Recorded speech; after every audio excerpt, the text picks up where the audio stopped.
नापाक हो तो तुमको जनाजे में जाने की क्या जरूरत थी? अगर तू नापाक था तो पहले गुस्ल कर लेता। एक मोमिन के जनाजे में जा रहा है, एक मुसलमान के जनाजे में जा रहा है। हजरात अगर गुस्ल करके जाते और नमाज जनाजा पढ़ते, अगर मैयत बख्शी हुई होती तो परवरदिगार आलम नमाज जनाजा पढ़ने वालों को बख्श देता।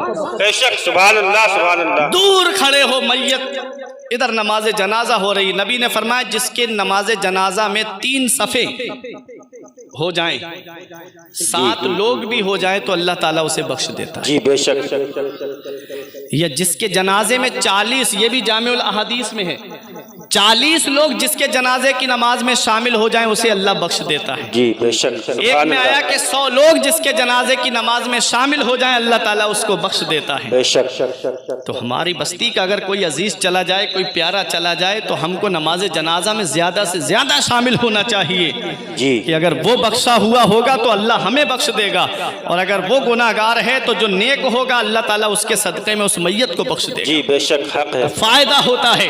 हज़रात अब अपने जहन को करीब करें।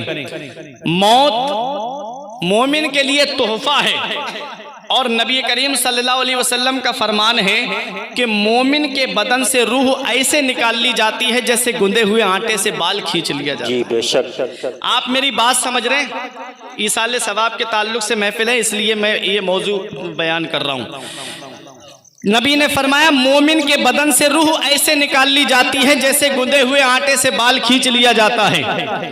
एक रिवायत में है कि जब रूह निकलने का वक्त करीब आता है तो मैयत को इतनी तकलीफ होती है, इतनी तकलीफ होती है जैसे मलमल का कपड़ा बेरी के दरख्त पे डालो फिर उसको खींचो तो एक एक तार अलग हो जाता है।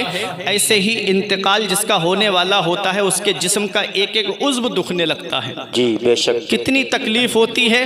हजरत ईसा पैगंबर अलैहिस्सलाम जब अपनी माँ हजरत मरियम की कब्र पे पहुँचे और सोचा मैं मुर्दों को जिंदा करता हूँ, अल्लाह ने मुझे ये कमाल दिया है, मोजज़ा दिया है, तो लाओ क्यों ना अपनी अम्मी को मैं जिंदा कर लूँ।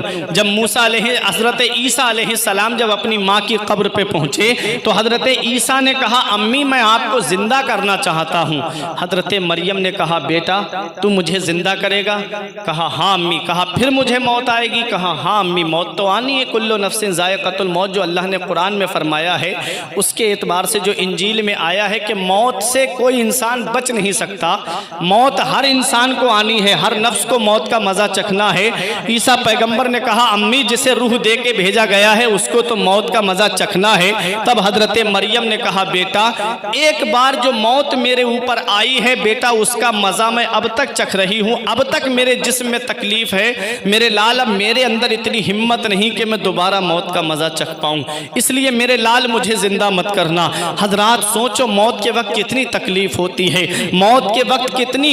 मेरे आका फरमाते अगर 3 आज़ा की ताकत अल्लाह ताला पहले ख़त्म ना करे तो तुम अपने मुर्दों को दफनाना बंद कर दो। 3 आज़ा की ताकत पहले अल्लाह ताला ख़त्म कर देता है। रूह निकलने से पहले अल्लाह हाथों की ताकत ख़त्म कर देता है। रूह निकलने से पहले अल्लाह ताला पहले पैरों की ताकत ख़त्म कर देता है। रूह निकलने से पहले अल्लाह ज़ुबान की ताकत ख़त्म कर देता है। अगर इन 3 आज़ा की ताकत पहले ख़त्म ना हो तो मुर्दा अपने बालों को नोचने लगे, कपड़े फाड़ने लगे, इतनी तकलीफ होती है। पैरों से भाग करके जंगलों की तरफ चला जाए, इतनी आवाज़ से चीखे के पास पड़ोस के लोग भी डर जाए उसकी आवाज़ को सुन करके। अल्लाह ताला 3 आज़ा की ताकत पहले ही ख़त्म कर देता है। हजरात मैं सोच में पड़ गया, 2 हदीसें मेरे सामने आई। एक हदीस में है कि मोमिन के बदन से रूह ऐसे निकाल ली जाती है जैसे गुंदे हुए आटे से बाल खींच लिया जाता है। एक हदीस कह रही है मौत के वक्त बहुत तकलीफ होती है, पूरा जिस्म का हर उज़्व दुखने लगता है। 2 हदीसें आई हजरात, तो अब इन दोनों हदीसों के अंदर मुताबिकत करके मैं दिखाना चाहता हूँ। आओ जरा अपने जहन को करीब करो।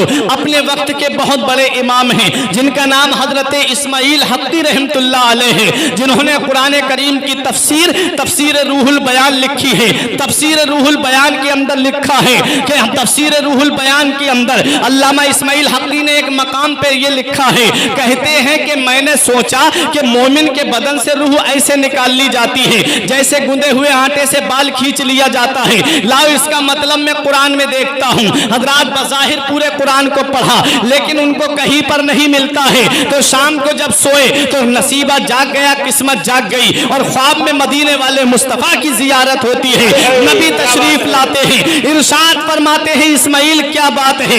عرض کرتے ہیں آقا آپ نے فرمایا مومن کے بدن سے روح ایسے نکال لی جاتی ہے جیسے گندے ہوئے آٹے سے بال کھینچ لیا جاتا ہے۔ آقا اس کا مطلب میں قرآن میں دیکھ رہا تھا، یا رسول اللہ مجھے قرآن میں بظاہر نہیں ملا۔ نبی فرماتے سورہ یوسف میں تلاش کرو۔ جب انہوں نے سورہ یوسف کی تلاوت کی تو قرآن کی ایک آیت کریمہ پر پہنچے، اس کا مفہوم میں آپ کو بتا دوں۔ جب مصر کی عورتوں نے حضرت یوسف کو نہیں دیکھا تھا تو حضرت زلیخا کو تانا دیتی تھی، تو ایک غلام پہ فریفتہ ہو گئی، تو ایک غلام پر عاشق ہو گئی، وہ مصر کی گلیوں میں بکنے والا غلام، اور تو اس غلام کو دل دے بیٹھی۔ تجھے کیا ہو گیا؟ تو وزیر اعظم کی بیوی ہے، تو نے اپنی پوزیشن کا لحاظ نہیں کیا، تو نے اپنے بلند مرتبہ ہونے کا لحاظ نہیں کیا، تو اس کے اوپر کیوں فریفتہ ہو گئی؟ تب حضرت زلیخا نے کہا اے عورتو تم بھی سچی ہو اور میں بھی سچی ہوں، تم اس لیے سچی کہ تم نے یوسف کو دیکھا نہیں، میں اس لیے سچی ہوں میں دن رات یوسف کے جلوے دیکھتی ہوں۔ مصر کی عورتوں نے کہا ہم دیکھنا چاہتے ہیں۔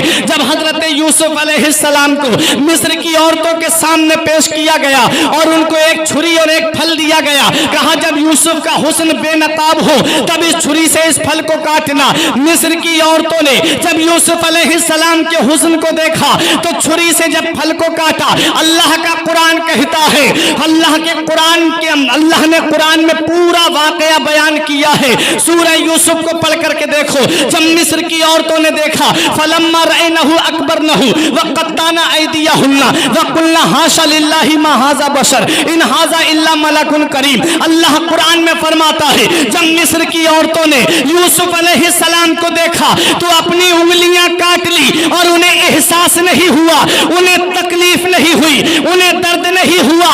وہ حدیث نگاہوں کے سامنے رکھے، مومن کے بدن سے روح ایسے نکالی جاتی ہے جیسے گندے ہوئے آٹے سے بال کھینچ لیا جاتا ہے۔ اللہ کا قرآن کہہ رہا ہے جب یوسف علیہ السلام کا حسن مصر کی عورتوں کے سامنے آیا تو ان کی انگلیاں کٹ گئی، انہیں احساس نہیں ہوا، انہیں درد نہیں ہوا، انہیں تکلیف نہیں ہوئی۔ ارے جب مصر کی عورتوں کے سامنے یوسف کا حسن آ جائے تو انہیں انگلیاں کٹنے کا درد نہ ہو، ایسے ہی جب مومن کی روح نکلنے کا وقت قریب آتا ہے اسے مدینے والے مصطفیٰ کا دیدار کرا